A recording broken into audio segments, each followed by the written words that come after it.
Welcome back to our channel. মই অংকুৰ, আপুনি চাই আছে অংকুৰ অংকুৰণ অফিচিয়েল। আপুনি বন্ধু বান্ধৱীসকল নিশ্চয় গম পাইছে থাম্বনেল আৰু টাইটেল দেখি ভিডিঅ'টো কিহৰ ওপৰত হ'ব। যদি আপুনি আত্মসহায়ক গোটৰ মহিলা তেন্তে নিশ্চয় গম পাইছে অসম চৰকাৰে আপোনালোকক 10,000 টকাকৈ প্ৰদান কৰিব। কিন্তু আপোনালোকে প্ৰ-পত্ৰসমূহ জমা দিয়াৰ তাৰিখ বা সিদ্ধান্ত কৰিলে নিশ্চয় আপুনি গম পাইছে। এতিয়া কথা হ'ল আপুনি প্ৰ-পত্ৰ জমা দিওঁতে কি প্ৰচেছত দিব লাগিব বা আপোনালোকে কি ডকুমেণ্ট নিব লাগিব সেই সম্পৰ্কে মই আপোনালোকক জনাইছোঁ বা কেনেধৰণে দিব লাগিব সেই সম্পৰ্কে মই সম্পূৰ্ণ ডিটেইলছত জনাম। বা আপোনালোকে কিবা ফাইল তাত ব্যৱহাৰ কৰিব লাগিব নে বা ফাইল নিব লাগিব নে, ষ্টিক ফাইলেই হওক বিভিন্ন ফাইলেই হওক নিব লাগিব নেকি সেই সম্পৰ্কে জনাম। বন্ধু বান্ধৱীসকল, ভিডিঅ'টো আৰম্ভ কৰাৰ আগতে আপোনালোকক সৰু এটা ৰিকুৱেষ্ট কৰোঁ। যদি আপুনি আমাৰ ইউটিউব চেনেলটোত পোনপ্ৰথমবাৰৰ বাবে ভিজিট কৰিছে তেন্তে প্লিজ আমাৰ ইউটিউব চেনেলটো ছাবস্ক্ৰাইব কৰক আৰু কাষতে থকা বেল বটনটো প্ৰেছ কৰি অল অপশ্যনটো ক্লিক কৰিবলৈ নাপাহৰিব। তেতিয়াহে আগন্তুক আহিবলগীয়া প্ৰত্যেকখিনি ভিডিঅ'ই আপুনি পোনপ্ৰথমে লাভ কৰিব। তেন্তে আহকচোন আমি অকণো পলম নকৰি ভিডিঅ'টোৰ ফালে আগবাঢ়োঁ।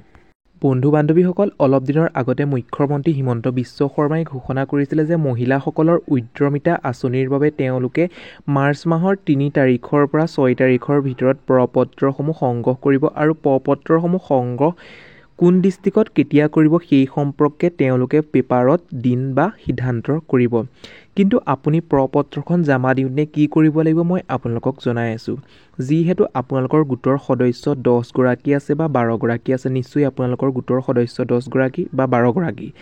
আপোনালোকৰ সেই 10 গৰাকীৰ ফৰ্ম আৰু ডকুমেণ্টছখন মানে অসম চৰকাৰে দিয়া উদ্যমিতা আঁচনিৰ ফৰ্মখন আৰু সেই মেম্বাৰ বা সদস্যগৰাকীৰ ডকুমেণ্টসমূহ কি কৰিব লাগিব, প্ৰত্যেক মেম্বাৰ বা ডকুমেণ্টসমূহ 10 গৰাকীৰ সদস্যৰ ফৰ্মসমূহ এটা ষ্টিক ফাইল বা এটা ফাইলত সমূহ বান্ধিব লাগিব বা ফাইলটোত ব্যৱহাৰ কৰি ফাইলত দিব লাগিব। দি পেলাই ওপৰত এটা লেবেল লগাব লাগিব বা টিকেট লগাব লাগিব। সেই টিকেটটোত লিখিব লাগিব গোটৰ নাম, ভিঅ' নাম আৰু আপোনালোকৰ MIS কোডটো ব্যৱহাৰ কৰি পেলাই আপোনালোকে কি কৰিব, যিদিনাখনি জমা দিয়ে আপোনালোকে তাত ছাবমিট কৰিব লাগিব। ছাবমিট কৰোঁতে আপোনালোকৰ চেক কৰি চাব সকলো সদস্যবিলাকৰ ডকুমেণ্টছ ঠিক ঠাক আছে নাই, সবিশেষ পৰীক্ষা কৰিব। সেইবাবে মই কৈছোঁ আপোনালোকে কি কৰিব, ষ্টিক ফাইলটো আপোনালোকে লৈ আনিব। ফাইলটো বা ষ্টিক ফাইলটোৰ দাম বেছি নহয়, 30 টকা বা 40 টকা হ'ব। আপোনালোকে ক্ৰয় কৰি লৈ আনিব। গোটৰ অৰ্থাৎ মেম্বাৰ গোটেইখিনি বা 10 গৰাকী মেম্বাৰ সেই ফৰ্মসমূহ তাত ভৰাই ৰাখিব। ভৰাই ৰাখি পেলাই আপোনালোকে তেনেদৰে ছাবমিট কৰিব। নিশ্চয় আপোনালোকৰ যিদিনাখনি জমা দিব, জমা দিওঁতে সকলোৱে ভেৰিফাই কৰি পেলাই আপোনালোকৰ তাত চাব। বন্ধু বান্ধৱীসকল, আকৌ আপুনি জমা দিয়াৰ আগতে কি ডকুমেণ্টছ লাগে মই আপোনালোকক জনাই দিছোঁ।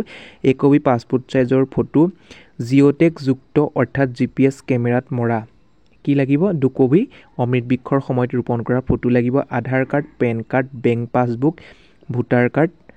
নিশ্চয় এইকেইটা ডকুমেণ্টছ আপোনালোকৰ আছে। এইখিনি প্ৰয়োজন হ'ব। আপোনালোকে সুন্দৰকৈ জেৰক্স কৰি আনি বা কালাৰ জেৰক্স কৰি পেলাই মই যি ধৰণে কৈছোঁ এটা ফাইল বনাব। 10 গৰাকী বা 12 গৰাকী 15 গৰাকীৰ সদস্যৰ ফাইল বনাই পেলাই তেনেদৰে ছাবমিট কৰিব।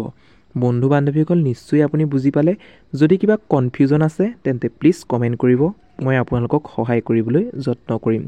যদি ভিডিঅ'টোৰ জৰিয়তে আপুনি অলপমান হ'লেও উপকৃত হ'ল বা ভিডিঅ'টো চাই ভাল পালে তেন্তে প্লিজ এটা লাইক কৰক।